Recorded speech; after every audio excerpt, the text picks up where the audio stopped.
Houve um tempo em que as pessoas eram separadas em puras e impuras, limpas e sujas, saudáveis e transmissores de doenças.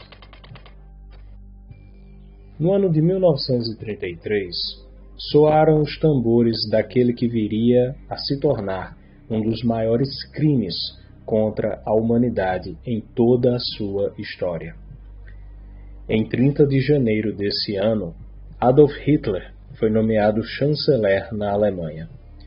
E junto com ele surgiu a ditadura nacional socialista naquele país.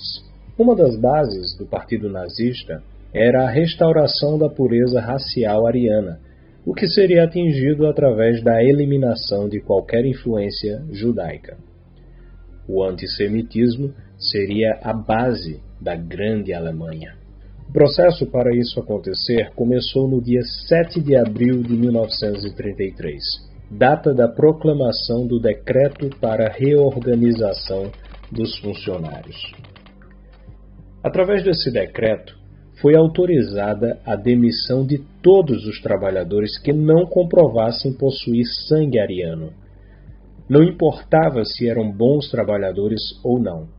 Ocorreria demissão para todos os que não fossem classificados como puros.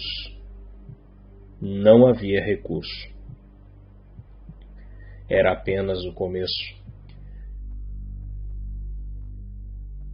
No dia 15 de setembro de 1935, Hitler promulgou o seu mais ousado conjunto de leis, as chamadas Leis de Nuremberg.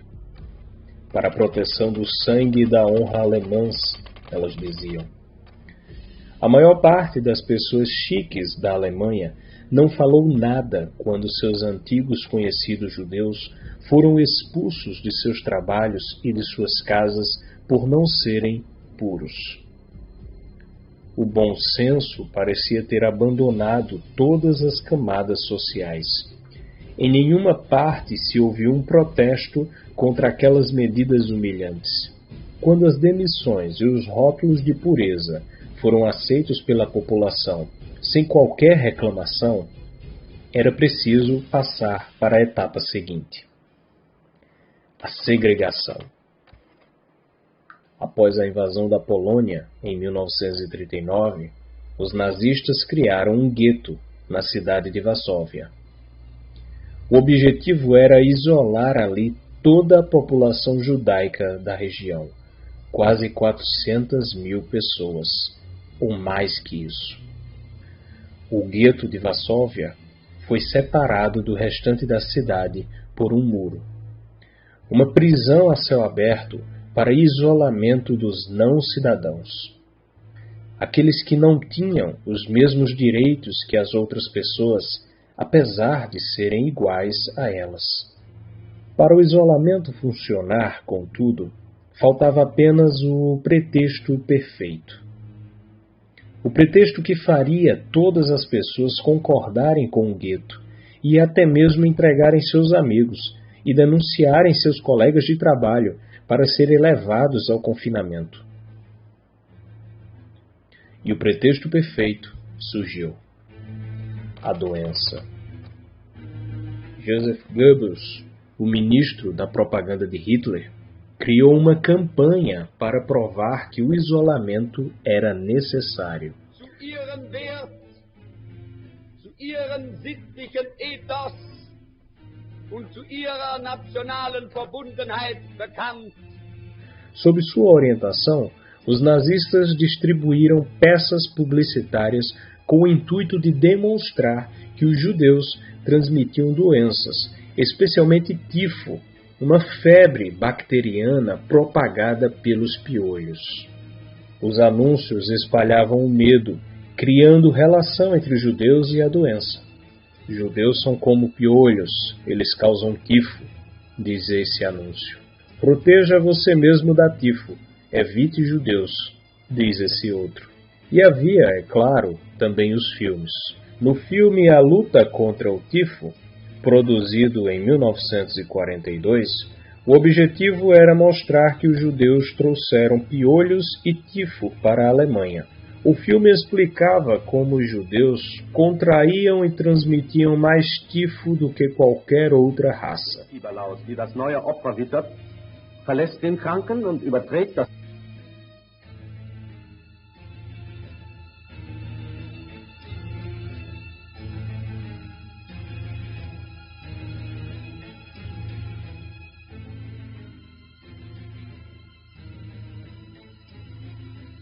E através de desenhos demonstrava como eles espalhavam a doença e os piolhos para as outras pessoas.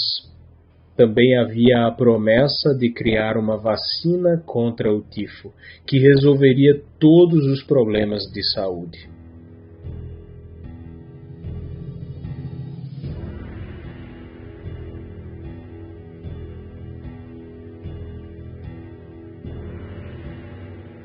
Essas não eram as únicas propagandas sobre doenças. Eram necessários pretextos que justificassem mais do que o isolamento, que servissem também para a eliminação. Por isso, os judeus também eram comparados a ratos, sujos e transmissores de ainda mais doenças. Eles eram também representados como vermes parasitas. Na propaganda nazista, os judeus eram ligados a qualquer doença grave de que as pessoas tivessem medo. Nesse anúncio, pregado em um muro durante a invasão francesa, eles são apresentados como os responsáveis por espalhar tuberculose, sífilis e câncer.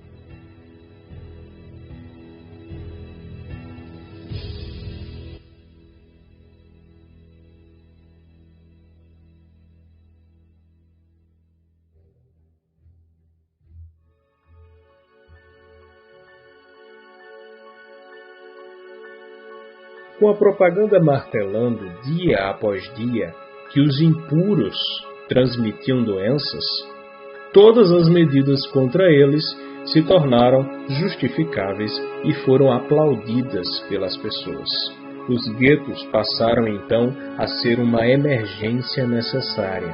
Aos montes, eles foram isolados da sociedade civil e tiveram todos os seus direitos negados. Eles foram espremidos em uma prisão à vista de todos, e todos ignoravam.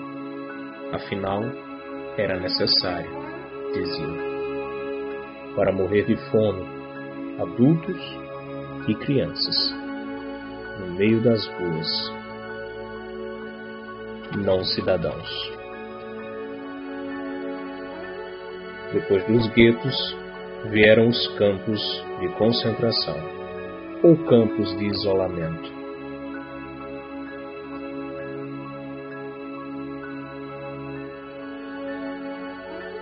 E depois dos campos, vieram as câmaras de gás e os fornos.